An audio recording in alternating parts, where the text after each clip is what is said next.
आ गया नीलकमल सिंह का super duper hit song जो कि टी सीरीज हमारे भोजपुरी चैनल से रिलीज किया जा रहा है, जिस गाने का नाम रखा गया है ओढ़नी सर सर सर के।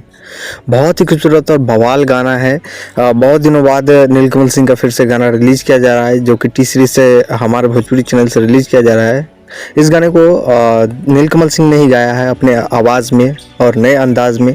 और इस गाने के अंदर आप सभी को नीलकमल सिंह के साथ उनकी एक्ट्रेस दिखेंगी जिनका नाम है सृष्टि उत्तराखंडी। और आप सभी को बता दें कि इसके जो लिरिक्स राइटर हैं वो आशुतोष तिवारी हैं, म्यूजिक जो है वो विनय विनायक का है।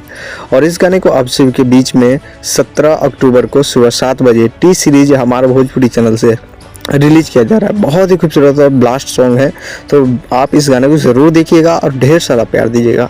अगर आप चैनल पर नए हैं तो चैनल को सब्सक्राइब कीजिए। तब तक के लिए इतना ही, मिलते हैं किसी और नए अपडेट के साथ। तब तक के लिए बाय, जय हिंद, जय भोजपुरी।